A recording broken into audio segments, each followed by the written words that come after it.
የፍርሃታችን የመደበቃችን የዝምታችን ምንጭ ምን ይመስልሃል?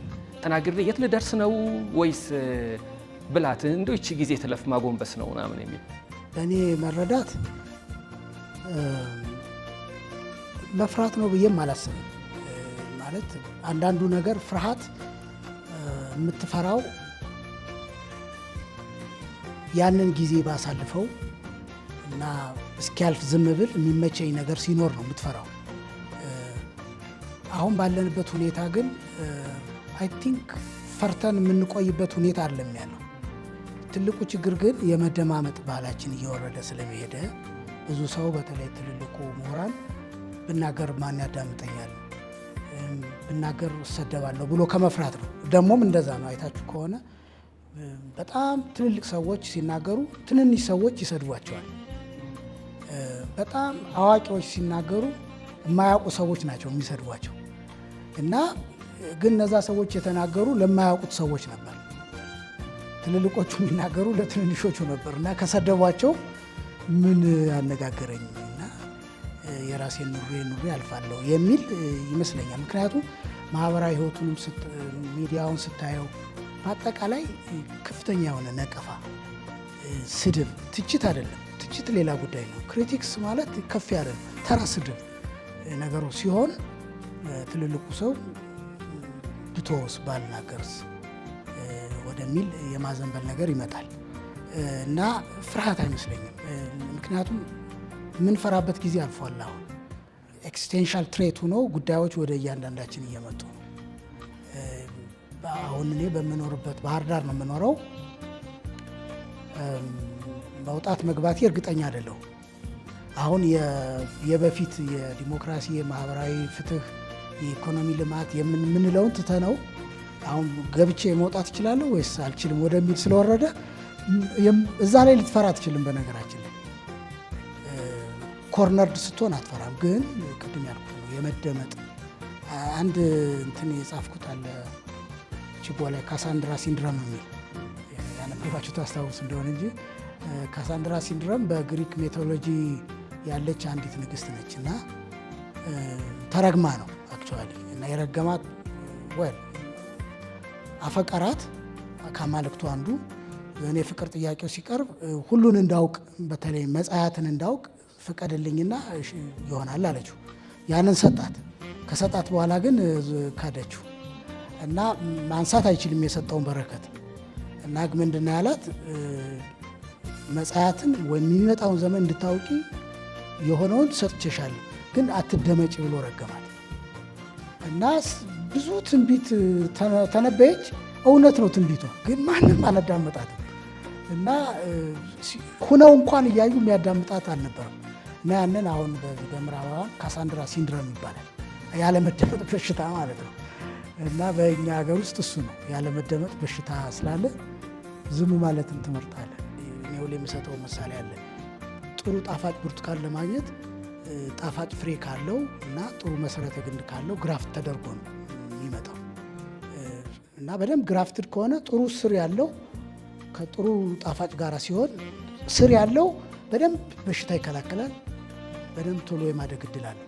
የላይኛው ሳይሆን የሚባለው ደግሞ ጣፋጭ ስለሆነ ጅኑ የመጣፈጥ እድል አለው። ጣፋጩን ለብቻ ብታሳድገው ግን መሰረተ ስሩ ደካማ ስለሆነ በበሽታ ይጠቃል፣ ይሞታል። ወይንም ይሄ መሰረተ ስሩን ጥሩ የሆነውን ብርቱካን ብቻ ብታሳድገው ደግሞ የሚጣፍጥ ፍሬ አታገኝም።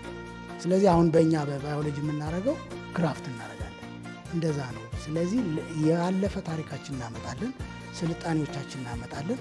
አሁን ከደረሰበት ጋር አጣጥመን ከሄድን ውጤታማ እንሆናለን። የበፊቱን ብቻ እናምጣ ብንልም ውጤት አናመጣም። አዲስ እናምጣን ብንልም ስልሳዎቹ ላይ የሆነው አይነት ነገር ነው የምንሆነው። ከማህበረሰቡ ጋር ንቅል ይሆናል።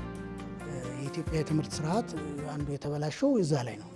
ነቅለን የነበረውን ለመትከል የፈለግነው የነበረው ከዛ ይልቅ በነባሩ ለምሳሌ በብዛት ይሰጥ የነበረው የቤተ ክህነት ወይም የመስጊድ ትምህርት የቤተ ክህነት ትምህርት አሁን በጣም ከሪኩለም አንጻር ብታየው በጣም ውጤታማ ነው። ስለማቀው ነው ሁለቱንም በዛኛውም አይቼዋለሁ ይሄኛውንም አይቼዋለሁ። ለምሳሌ በቤተ ክህነት ዜማ ግራጁዌት ስታረግ የዜማ አዋቂ ብቻ ነው የዜማ መምህር ሆነ ነው የምትወጣው። ምክንያቱም እያስተማርክ ስለሆነ የምትማሩ። ፊደል ስትቆጥር አቦጊዳ ከደረስክ ፊደል አስቆጣሪ ትሆናለህ። አቦጊዳ ደግሞ የሚያስቆጥርህ ንባብ የደረሰው ነው። ስለዚህ እየተማርክ መምህር እየሆንክ ነው የምትሄደው። ለዚህ ነው ኢሚዲየትሊ እንደወጡ አሁን የቤተ ክህነት መምህራን ነው የሚሆኑ። ለምን የእኛ ደግሞ ስለ ኬሚስትሪም በለው ስለ ፎረስትሪም በለው ተምረን ወጥተን ኋላ ነው ፎረስተር ለመሆን የምንፈልገው። መምህርም ደግሞ ኋላ ነው። 4 ዓመት እኮ መምህርነት እየተማርክ ግን አስተምረህ አታውቅም። እንደዛ እንደማለት ነው። እና ግራፍት ብናረገው በጣም ውጤት ያመጣል የሚል ነው የኔ ሀሳብ ማለት ነው። ሐዲስ ዓለማየሁን አስታወስከኝ። ይሄ የተከበሩ ደራሲ ምን ይላሉ? በፊት የነበሩ የኢትዮጵያ ነገስታት አንድ ፈረንጅ ባዩ ቁጥር ፈረንጅ የእውቀት ባለቤት ነው ብሎ የማመንና አጠገባቸው ተቀምጦ ብዙ ነገር እንዲያስተምራቸው ያደርጉ ነበር። ብዙ የኢትዮጵያ ነባር ነገስታት እንደዚህ ናቸው፣ ፈረንጅን የእውቀት ባለቤት አድርጎ ማሰብ። ከዚያ በኋላ ደግሞ ወደ 20ኛው ክፍለ ዘመን መባቻ ሲደረስ ደግሞ የመጣ ፈረንጅ ሁሉ ምን ታውቃለህ ብሎ ከመጠየቅ የእኛን ሰዎች ውጭ ሀገር ሄዶ ማስተማር ይሻላል ተባልና ውጭ እንዲሄዱ ተደረገ። ከዚያ በኋላ ደግሞ በአፄ ኃይለሥላሴ ዘመን እንደምታውቁት አይ ልጆችንም ወደ ውጭ መላክ ብቻ በቂ አይደለም፣ እዛ የመጣ ፈረንጅንም ምን ታውቃለህ ብሎ ማፋጠጥም አድፍጦ መጠባበቅም ተገቢ አይደለም፣ የሚያስፈልገው ትምህርቱን ማምጣት ነው ተባለ። ዩኒቨርሲቲ ተከፈተ። ግን እንዳለመታደል ሆኖ እኔ አሁን ያልከው ነገር በሙሉ መስማማው አዲስ አበባ ዩኒቨርሲቲ ሲከፈት የተጻፈው ነገር መሰረታዊ ነገር ነው። ነባሩን እውቀት እንዳንረሳ ከአዲሱም ጋር እንዳንለያይ ነው የሚለው። እንዳለመታደል ሆኖ ግን ነባር እውቀቶች የሚጣሉበት፣ የሚናቁበት፣ የሚዋረዱበት ሆነ እና እኔም እንደ አንድ የፎክሎር ትምህርት ወዳጅና ተማሪ ነባር እውቀቶች መፈተሽ፣ መጠየቅ፣ መመርመር እንዳለባቸው አምናለሁ። ያ ማለት ነባር የሆነ ሁሉ ምርጥ ነው፣ አዲስ የነበረው ሁሉ አይረባም ማለት አይደለም። የራስን መልክ ይዞ መውጣት ይቻላል። ሌሎች እንደሆኑት ቅድም ከቤተ ክህነት ጋር አያይዘህ ስትናገር አንዳንድ ጥናቶችን አይቼ ነበር። በማህበር ቅዱሳን አማካኝነት የታተሙ ጆርናሎች እዚህ ደን ልማት ላይ እንደዚህ የሰራቸው እና በጣም ነው ስሜት የሚሰጡት እና እዚህ ጥልቅ ባህሪያቸውን እንደዘረዘርከው ሁሉ አሁን ዶክተር አለማየሁ ዋሴ ሰፊ ጓሮ ቢኖረው ግቢ ቢኖረው እንደው ለይቶ ይተክላቸዋል የሚባሉ የዛፍ አይነቶችን ብናውቃቸው እንዴት ነው? ጎጂ የሚመስልህ የበለጠ ጠቃሚ ይሆናል። ትንሽ ወይም ደካማ የሚመስልህ የበለጠ እጅግ አስፈላጊ ሆኖ ታገኘዋለህ። እና አንድ ትልቅ የዝግባ ዛፍ ወይም አንድ በጣም ቁመቱ የገዘፈ ዛፍ ፍሬውን ለማዳቀል ምናልባት ጥቂት ነፍሳት ይፈልጋል። ያለ እነዛ ነፍሳት ያ ዛፍ ዘር የለውም፣ የሚቀጥለውን ትውልድ አይሻገርም። እና በብዝሃ ሕይወት ዓለም ውስጥ ጠቃሚና ጎጂ የሚባል የለም፣ ትልቅና ትንሽ የሚባል የለም። በነገራችን ላይ እኛ ስንማር ኤሌመንታሪ ስኩል ጠቃሚ እንስሳ ጻፉ ይባል ነበርና ደግሞ እዛ ጎጂ እንስሳ የሚባል ነበርና እሱ በጣም ትክክለኛ ያልሆነ ኮንሰፕት ነው። እንደዛ የሚባል የለም። ዋን ዌይ ኦር ዲ አዘር ሁሉም ነገር አለና በእኔ መረዳት ግርማ ሞገሱን አይቼ ወይም እንትኑን አይቼ ደስ የሚለኝ ዛፍ እንደማየው ሁሉ በጣም ከመሬት ያሉት ቁጥቋጦች ደግሞ ምን ያክል ኢምፖርታንት እንደሆኑ ስለምረዳ ልመርጥ አልችልም። ግን እንደ ሌማን ብሆን ማለት ነው በጣም ሌማን ብሆን የምመርጠው ገተም እና ሎል ቢኖረኝ በጣም የገተም ዛፍና የሎል ዛፍ በቃ በጣም ነው ደስ የሚሉት። በጣም እኔ ጫካ ከሄድኩ መጀመሪያ ተንደርድሬ በቃ በረጅም ጊዜ ነው እንደዚህ አቅፌ የምቆየው። በጣም ነው የሚያምሩት። በጣም ሶ ፕሮፋውንድ በጣም ቢዩቲፉል ናቸው በእይታ ማለት ነው። ግን ቅድም ባልኩ ቴክኒካል ጉዳዮች የምመርጠው የለኝም። አሁንም ስትናገር ከዚህ በፊትም ከሌሎች መጽሐፎች ጋር መነሻነት ስንናገር አስታራቂ ነህ። በጣም አስታራቂ ማለት እዛ እጅግ በጣም መጥፎ በተባለው ነገር ውስጥ እንኳን ሙሉ ለሙሉ መጥፎ አይደለም ጥሩ ነገር አጣውም ብሎ የማመን መጽሐፍ ላይ የሚታየው ፖዚቲቭ ኢነርጂ የመርጨት ለሚያነበው ሰው ማለት እውነት እኮ ነው እንዲል። ስለ ባህር ዛፍ እንኳን ስትገልጥ መጤ ነው ባህር ዛፍ በቃ ይታወቃል እድሜው ያደረገው አስተዋጽኦ ደግሞ እሱ ራሱ ሲናገር ያሳዝናል። ያነበባችሁ እንደምታስታውሱት ባህር ዛፍ ምን ይላል ውለታውን ሲዘክር እኔ በመኖሬ እኮ ነው እነ ጽድ አለዛ ምን የሚተርፍ ዛፍ አልነበረም። አዎ መከታ ሆኗል። አንድ ወዳጅ ምን አለ እንዲህ ተበድለን አለ። ከዛ እኔ ደግሞ በማቀው ባነበብኩት ልክ ነገርኩት። ከዛ ሲጨርስ ምን አለ፣ በነገራችን ላይ ደስ ብሎኛል፣ የሆነ ሰዓት ራሱ እየተቆጣሁ አወራህ ነበረ ግን ሰማኸኝ አለ። አንድ በዚህ ደስ ብሎኛል። ሁለተኛ ግራ የገባኝን ነገር ልንገርህ። አሁን አንተ ያልካቸው ነገሮች እሺ አምኜ ልቀበል ብል አያት ቅድመ አያቶቼ የነገሩኝን ነገር የት ልውሰደው? እሺ የት ልውሰደው? አያቴ ይኸውልህ ከዚህ ተፈጥሮ እንደዚህ ሆኖ እንደዚህ ተደርገን ብሎ የነገረኝንስ ልጣለው አለ። እነሱን መካድ መስሎ ተሰማኝ። እውነት ነው። ግን ምንድነው አሁን ለምሳሌ ያው መቼም ያነበባችሁ ሰዎች ድርሻችሁን ወስዳችኋል ብዬ አስባለሁ፣ ራሳችሁን ማለት ነው። ግን ኢቭን ባህር ዛፍ እንኳን ቢሆን በመጤነቱ የከፈለው ዋጋ በጣም ትልቅ ነገር እኮ ነው። በጣም ብዙ ዋጋ ከፍሏል። ለመሪነት እኮ በእውነቱ ይገባ ነበር። ግን ጠቅላላ ሁኔታው ሁሉ የተበላሸ ስለሆነ እዛ የተሰባሰቡት አንዱን ጠልፎ ለመጣል እንጂ ለመደማመጥ አይደለም። ምክንያቱም እያንዳንዱ ራሱን ለዛች ቦታ አዘጋጅቷል። ሌላ ሰው አይቀበልም። እና ከኋላ ታሪክ የምናምጣው ከፊት የምናምጣው ትልቁ ነገራችን አመለካከታችን ነው። እኔ ከእኔ የተሻሉ ሰዎች አሉ ብዬ ማላስብ ከሆነ ብዙ ምክንያት ማቅረብ እችላለሁ። ብዙ ምክንያት ታሪክን መጥቀስ እችላለሁ። አሁን ያለውን ነባራዊ ሁኔታ መጥቀስ እችላለሁ። መልክዓ ምድርን ማምጣት ይቻላል። ብዙ ነገር ማድረግ ይቻላል። ግን የሰው ልጅ ጥሩ የሚሆነው እርግጥ ይሄ በሞቲቬሽናል ስፒከርስ ብዙ የሚደገፍ አይደለም። ከእኔ የተሻሉ ሰዎች ሊኖሩ ይችላሉ ብሎ ማሰብ ነው ትልቁ ነገር። በቃ ያንንም የሚያስለቅቅህ ያ ነገር ነው። ከእኔ የተሻሉ ሰዎች ሊኖሩ ይችላሉ፣ የሚነግሩኝን እሰማለሁ፣ ከነሱም ትምህርት ላገኝ ይችላለሁ ብለህ የምታስብ ከሆነ ቂምም ይጠፋል፣ በደልም ሊፋቅ ይችላል። እና እኔ የማስበው እንደዛ ነው። አሁን የዛ ችግር የሆነ ቦታ ተቸክሎ ነው የቀረው እና እሱ በጣም ከፍተኛ ጉዳት ነው ያለው እውነት ለመናገር። እና ብዙ በጎ ነገሮች አሉ ዓለም ላይ፣ ብዙ ጥሩ ሰዎች አሉ። ብዙ አሁን ኢትዮጵያን ሳስብ በጣም ብዙ ጥሩ ነገሮች አሉ። ከክፋታችን ይልቅ በነገራችን ላይ ጥሩነታችን ይበልጣል።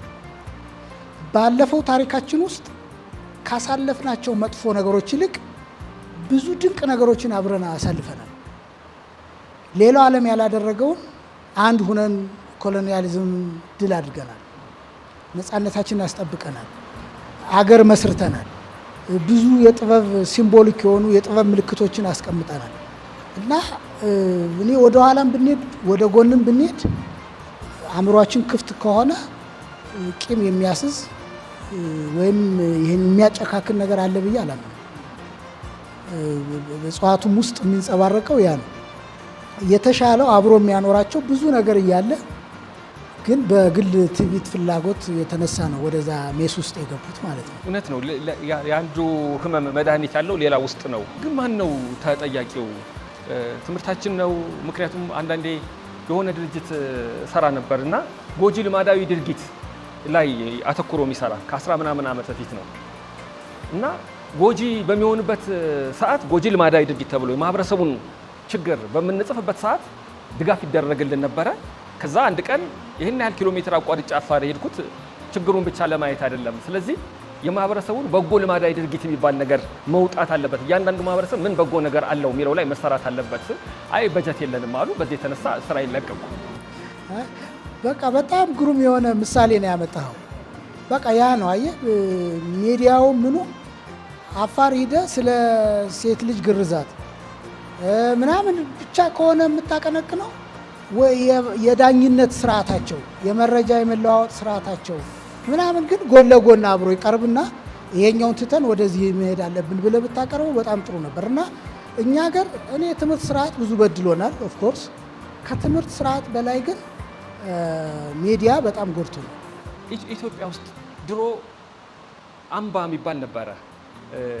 ነገስታት የሚቆዩበት የሚበቁበት ስርዓት የሚማሩበት ተመልሰው እንዳይመጡ ረብሻ እንዳይፈጥሩ ደግሞ የሚታገዱበት ስርዓት የሚባል ነገር አለ እና እኛ ሀገር ግን ዝም ብሎ እንደ ባህል መድኃኒት ችሎታን እውቀትን ደብቆ መቀጠል የተለመደ ይመስላል። ይህን ታዝበሃል? እንግዲህ መፍረድ አትችልም። በዚህ በተለይ ቅድም ሁለት ነገሮች ነው ያነሳኸው። አንደኛው መሪነት መሪ ጥሩ መሪ ከጥሩ ማህበረሰብ ውስጥ ነው የሚወጣ። ማህበረሰቡ ራሱን የማያዘጋጅ ከሆነ የሚያገኘው መሪ በሌላ መንገድ የራሱ ነጸብራቅ ነው የሚሆነው። በነገራችን ላይ በባህላዊ ሕክምና ግን ምስጢራዊነት ያልከው በደንብ በጥንቃቄ ማየት አለብን። በአንድ ወቅት የባህላዊ ሕክምና የሚሰጠው ስያሜ በጣም እጅግ ኋላ ቀር የሆነ ነው። ቅጠል በጣሽ፣ ስርማሽ፣ እንደ መተተኛ፣ እንደ ነገረኛ ተደርገው ይቆጠራሉ። ስለዚህ ፕራውድሊ ራሳቸውን የማሳወቅ እድል አልነበራቸውም። ለነገሩ እነሱ ብቻ ሳይሆን ሌላውም ለምሳሌ ብረት ቀጥቅጦ ማረሻ የሚሰራ ይሰደባል። ማረሻውን ስንፈልግ ብቻ ነው ሰዎቹ ትዝ የሚሉ። ጋቢ ስንፈልግ ሸማኔ ብለን የሰደብነው ትዝ ይለናል። ልክ እንደዛ ሁሉ የባህል ሕክምና አዋቂዎች ከፍተኛ የሆነ መገለል ይደርስባቸው ነበር። አንዱ እሱ ነው። ሁለተኛ በእኛ እንትን ውስጥ ለምሳሌ አንድ የባህል ሐኪም ጋር ሂደህ ዝርዝር አድርገህ ሁሉን ነገር እንዲነግርህ ትፈልጋለህ። በቃ እንደዛ ነው ተፈጥሯችን። እኛ ግን ያ ሰው ብዙ ኢንቨስት አድርጎበታል። ለአንተ ለመንገር ምንድን ነው ለእሱ ሪዋርዱ ምንድን ነው የሚያገኘው? አሁን ከአያት ከቅድመ አያቱ ጠብቆ ያቆየውን እውቀት ለዩኒቨርሲቲ አምጥቶ ለማስረከብ ምን ያገኛል? የሆነ ወርክሾፕ አድርገን አበል ሰተን እኮ በቃ ባህላዊ ጥበባችሁን ተናገሩ ምናምን እንደዚህ አይነት ነገር እኮ በጣም ነውር እኮ። በዓለም ላይ ፓተንት የሚባል ነገር የመጣው እኮ የጥበበኞችን ክብር እንትን ለማለት ነው። እና ባህላዊ መድኃኒቶች በታሪክ ውስጥ የተሰጣቸው ቦታና አሁን ደግሞ ልንሰጣቸው ያዘጋጀነው ነገር ስታየው ድብቅነታቸው የበለጠ ቢጨምርና አይገርመኝም። ከብዙ ሰዎች ጋር ግንኙነት አለኝ እኔ በዚህ በባህል ሕክምና። አንዳንዱን እጽዋቱን ስለማቀው ምን ሊያረጉ እንደሚችሉ ገምታለሁ። ባይዘው የባህል ሐኪም አይደለሁም። አንዳንድ ሰዎች ይደውሉልኛል እረዳዋለሁ። ከዛም ያለፈ የሚጠይቁ ሰዎች አሉ። ግን ምን ቅርብ ነኝ ለእነዚህ አይነት ሰዎች ለማለት ነው። እና ችግራቸው ይገባኛል። ያንን እውቀት አሳልፈው ሰጥተው ምንድን ነው የሚያገኙት? እውቀቱ ለምሳሌ ፕሩቭን ቢሆን በላቦራቶሪ ማን ነው ተከታትሎ ጥቅማቸውን የሚያስከብርላቸው? በአደባባይ ላይ እዚህ ሀገር ፓተንት የሚባል ነገር ማንም አይጠብቅም። መብት የሚባል የለም። እና በዛ ምክንያት ድብቁ ነው። በማህበረሰቡም ዘንድ ብዙ ክብርም ሳይሰጣቸው በመኖራቸው ያ ማረጋቸው አይደንቀኝም። እኔ ከምን አንጻር ነበር ያየሁት? በአንድ ወቅት አንድ ሰው መጣና የሆነ ማህበር በኃላፊነት እንመራ ነበር። እናንተ ከወረዳችሁ በኋላ ሊተካቸው የሚችል ሰው አዘጋጅታችኋል ወይ አለ። ያው እኛ ማንም ማዘጋጅቶን አልነበረም፣ እዛ ወንበር ላይ ተቀምጠነው እና አይጠፉም አይነት ነበረ ያልነው። የሚገርመው ሰውየው ግን ምን አለ? ኢትዮጵያ ውስጥ ያለ ትልቅ ችግር አለ፣ እንደ ሀገር ያለብን ትልቁ ችግር እኛ ባልነበርንበት ሰዓት ያ ተቋም እንዲቀጥል የማድረግ ፍላጎት ካለን ማብቃት ያስፈልጋል። የበቃ የነቃ በነባሩ የኢትዮጵያ ትምህርት ላይ አለ። አሁን የበቃ ነው የነቃ ነው ማለት ዝግጁነት አለ። ያ ብሄድ ማን ሊተካ እንደሚችል ይታወቃል። ድንገት አይደለም ዱብ የሚለው የመሪም ድንገት ነው የሚመጣብን። ወይ ገሌ ወይ ገሌ ወይ ገሌ ብለን ከምናስባቸው 5-6 ሰዎች ሰርፕራይዝ ነው ድንገት የፈንጠዝያ ይሆናል።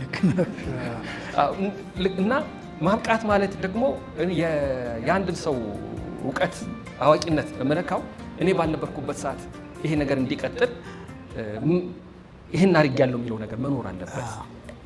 የሚተካው መኖር አለበት።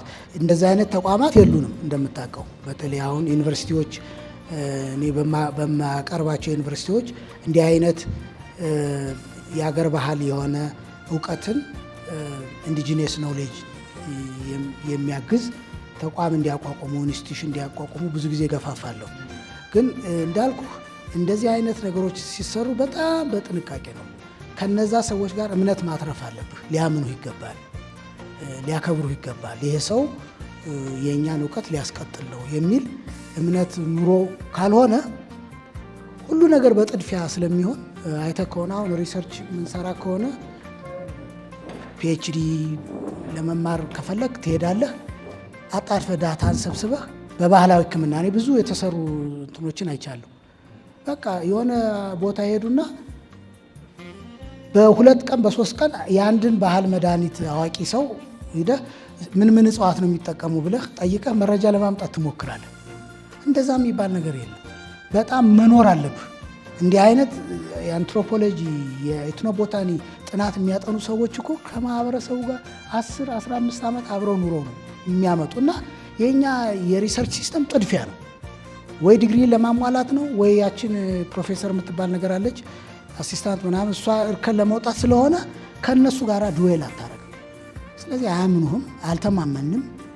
በተገቢው መንገድ እውቀታቸውን እንዲያስረክቡን ዝግጁ እኛም አይደለም እነሱም ሊሰጡን ዝግጁ አይደለም። በነገራችን ላይ አንድ ልጅ ስለ ሚስጥር ጠይቆ ነበር የሆነ ቦታ ላይ በዚህ በቤተ ክርስቲያን አካባቢ እና በባህል ሕክምና አካባቢ ሚስጥር ይበዛል፣ በቃ ሚስጥራዊ ናቸው የሚል ነገር አለ እና ሚስጥር በጠባዩ የማይነገር ማለት አይደለም። ሚስጥር አንድ ነገር ሚስጥር ነው ሲባል አይነገርም ማለት አይደለም። ግን የሚነገራቸው ሰዎች ውስን ናቸው፣ የታመኑ የታወቁ ያንን ተቀብለው ሊሸከሙ የሚችሉ ከሆነ ብቻ ነው እንጂ አይነገርም ማለት አይደለም። ስለዚህ ሁአማይን አሁን የሆነ ቦታ ሂጄ ቦረና ሂጄ እስቲ ከብቶቻችሁን የምታከሙበትን የእጽዋት ዝርዝር ስጡኝ ብዬ ዛሬ በአውሮፕላን ተሳፍሬ ከዛ ላንድሮቨሬን አቁሜ ዘርዝሬ ልመጣ ነው በቃ የምቻኩለው ሰዓቴን እያየው ማለት ነው። እንዴ ነውር እኮ ነው እንደዚህ ራሱ ዘመናት የቆየ ሚስጥር ዘመናት የቆየ እውቀት እንደዛ አይገበይም። ስለዚህ ዩኒቨርሲቲዎቻችን በጣም እነዚህን ያሉ የሚባሉትን ሰዎች በማቅረብ ዱዌል በማድረግ ጊዜ በማጥፋት ኮንፊደንስ እንዲሰማቸው ጥቅምም ካለ የጥቅም ተጋሪ እንዲሆኑ በማድረግ ረጅም ጊዜ ፈይተ ነው እንደዛ የሚደረገው። አንዲት ወዳጅ አለችኝ ጀርመናዊ ነች። በዚህ በአፍሪካ ባሉ የሜዲሲናል እንትን ነው የሰራችው። አብዛኛውን ዛምቢያ ውስጥ ነው የሰራችው። 30 ዓመት ነው ዛምቢያ ውስጥ የኖረችው ያንን ለማጥናት ማለት። ሽምፐሪ እኮ ዊሊያም ሽምፐሪ የኢትዮጵያ ሜዲሲናል ፕላንት ለማጥናት በሙሉ የኢትዮጵያ ሜዲሲናል ፕላንት የተሰየሙት በሱ ስም ነው። ዩክሊያ ሽምፐሪ፣ በትሊምቤሊያ ሽምፐሪ የሚል ነው። ይሄ ሰውዬ መጥቶ አገረገዥ እስከመሆን ደርሷል። የእንጥጩ አገረገዥ ሆኗል። ባይዘው ጀርመናዊ ነው እንግዲህ ታይ። ግን ዋና ዓላማው እጽዋቱን ነው የፈለገው እሱ። እንደውም ቴዎድሮስ መጨረሻ ላይ በጣም አፄ ቴዎድሮስ ጉዳዩን ስለነቁበት የምትሰራውን አውቄያለሁ ወይ ወደ ሀገር ሂድ ወይ አርፈ ቁጭ በል አሉት እና መጨረሻ እዛው ደረስጌ ማርያም ተቀመጠ። ኋላም አድዋ ነው ሙቶ የተቀበረው። ሀገሩ እንደወጣ የቀረ እነዛን እውቀት ግን ቢኮዝ ኦፍ ዛት ሙልጭ አድርጎ የእኛን እንትን ስፔስመኑን በፈረንሳይ በጀርመን በእንግሊዝ ቤተ ሙከራዎች ውስጥ ልኮታል ያን ጊዜ ማለት ነው። ግን ዋጋ ከፍሏል እሱ። አሁን እኛ የኢትዮጵያን የባህል ሕክምና ለማወቅ በዚህም ያክል ርቀት የሚጓዝ ምሁር ነው የሚያስፈልገን እንጂ ዝም ብለህ የሆኑ 1-10 ሰዎችን ሸህ እንትናን ወይም መርጌታ ከሌን አምጥተህ ንገሩኝ ብትል እንዲህ ነውርም ነው አይባልም። እንደዛ ራሱ ውጤትም አያመጣም።